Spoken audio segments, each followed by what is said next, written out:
سو شکر ہم خدا کی ذات کا، خدا کی ذات کا نیا پھر دن ہوا۔ آج کی آیت، کیونکہ گناہ کی مزدوری موت ہے مگر خدا کی بخشش ہمارے خداوند یسوع مسیح میں ہمیشہ کی زندگی ہے۔ رومیو 6:23 آیت۔ عزیزو، آپ نے یہ محاورہ ضرور سنا ہوگا، جان ہے تو جہان ہے۔ اس کا جنون اس حد تک ہے کہ کچھ ہمارے ساتھی تو زندہ ہی کھانے پینے کے لیے ہوتے ہیں اور کچھ زندہ رہنے کے لیے کھاتے ہیں۔ حقیقت تو یہ ہے کہ صحت مندی اور تندرستی ہر طرح کی بنیادی ضرورت اور خواہش بھی ہے۔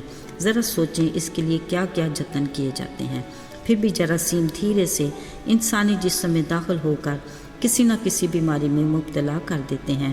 ان میں سے کچھ موروثی بیماریاں تو ویسے ہی ٹرانسفر ہوتی رہتی ہیں۔ بہرحال بیماری کوئی بھی ہو، ان کا محرک جراثیم ہی ہوتے ہیں۔ ظاہری بات ہے کہ ہر متاثرہ شخص اپنی بیماری سے بچنے کی سرتوڑ کوشش کرتا ہے۔ بہتر علاج کے لیے ماہر ڈاکٹر یا طبیب کی تلاش، تو کبھی اچھی دوا کا حصول، بس دن رات اسی تگ و دو میں رہتا ہے۔ عزیزو، سچ تو یہ ہے کہ زندگی ہر کسی کو بہت پیاری ہے۔ ہاں تو بات ہو رہی ہے بیماری اور اس سے بچنے کی تدبیر کی، تو پھر گناہ کے مرض کے بارے میں آپ کا کیا خیال ہے؟ آئیے ذرا اس بارے میں بھی غور کرتے ہیں۔ خالی خدا نے انسان کو اپنی صورت اور شبیہ پر پیدا کیا۔ وہ خوبصورت باغ میں رہتے تھے جس میں انہیں زندگی کی ہر نعمت میسر تھی، اور سب سے مزے کی بات یہ کہ خدا ہر شام ان سے رفاقت کے لیے آتا اور باتیں کرتا تھا۔ ان کی اس خوبصورت زندگی اور دلکش شب و روز کی وجہ پاکیزگی تھی۔ پھر ہوا یہ کہ وہی آدم اور حوا جو ہر روز خدا کی رفاقت کے منتظر ہوتے اور آواز سن کر چہک جاتے تھے، ایک دن ایسا آیا کہ وہ خدا سے چھپنے لگے اور ان کی میٹھی آواز سے ڈرنے لگے۔ ایسا کیوں ہوا؟ ہاں، ہوا یہ کہ ان کی دلکش زندگی میں لالچ، نافرمانی، الزام تراشی جیسی خطرناک جراثیم داخل ہو گئے، اور یوں گناہ کے مرض کا آغاز ہوا۔ ذرا سوچیں، لالچ کا جراثیم کس قدر دل فریب ہے۔ باغ عدن کی ہر نعمت اور پھل ان کے کھانے کو تھا، مگر لالچ کے جراثیم کے باعث ہوا نے وہی پھل اسے خوشنما لگا جو خدا نے انہیں منع کر رکھا تھا۔ اس نے خود بھی کھایا اور اپنے ساتھی کو بھی دیا۔ یوں نافرمانی کے جراثیم کے باعث وہ گمراہ ہوئے، اور پھر الزام تراشی کے جراثیم کے باعث ہر کوئی خود کو بے قصور ثابت کرتے رہے۔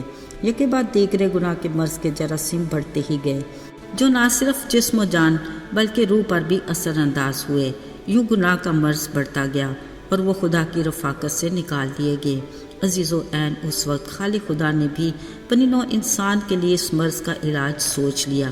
اب یہ بات تو طے ہے کہ سب نے گناہ کیا، اور یہ بھی کہ گناہ کی مزدوری موت ہے۔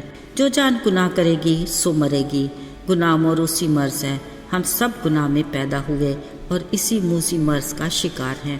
عزیزو، گناہ کا مرض سراب کی مانند ہے جو انسان کو اپنی طرف مائل کرتا ہے، مگر اصل میں یہ ایک خوفناک دلدل ہے۔ جو اس میں پھنس جائے وہ دھنستا ہی چلا جاتا ہے۔ گناہ کا مرض خواہشات کا ایک ایسا خوشنما جال ہے جو انسان کو اپنے میں قید کر لیتا ہے، اور پھر اس کی انتہا ہلاکت ہی ہے۔ عزیزو، اس گناہ کے موذی مرض کا ماہر ڈاکٹر مہربان باپ ہمیں ہلاکت سے بچانا چاہتا ہے۔ وہ ہمیں اپنے پاس بلاتا اور کہتا ہے، اے تھکے ماندو اور بوجھ سے دبے لوگوں، میرے پاس آؤ، میں تمہیں آرام دوں گا۔ خالق خدا نے ہم گناہ گاروں سے ایسی محبت رکھی کہ اس نے اپنا اکلوتا بیٹا بخش دیا، تاکہ جو کوئی اس پر ایمان لائے ہلاک نہ ہو بلکہ ہمیشہ کی زندگی پائے۔ مطلب صاف ہے کہ اس کے بیٹے یسوع کا خون ہمیں تمام گناہوں سے پاک کرتا ہے۔ عزیزو، یہ خالق خدا کا اٹل فیصلہ ہے کہ بغیر خون بہائے معافی نہیں۔ خدا کا برا یسوع ہی ہے جو ہمارے گناہ اٹھا لے جاتا ہے۔ اسی کے مار کھانے سے ہمیں گناہ کے مرض سے شفا مل سکتی ہے۔ اب یہ جانتے ہوئے کہ گناہ کے مرض کی انتہا ہلاکت ہے، کیا ہم اپنی اس بیماری کی فکر کرتے ہیں؟ کیا اس سے بچنے کی تدبیر کرتے ہیں؟ شاید ہم اپنی مصروف زندگی میں یہ معاملہ بھول جاتے ہیں۔ خدا کے کلام میں تحریر ہے، اگرچہ تمہارے گناہ کرمزی ہوں وہ برف کی مانند سفید ہو جائیں گے، اور ہر چند وہ ارغوانی ہوں تو بھی اون کی مانند اجلے ہوں گے۔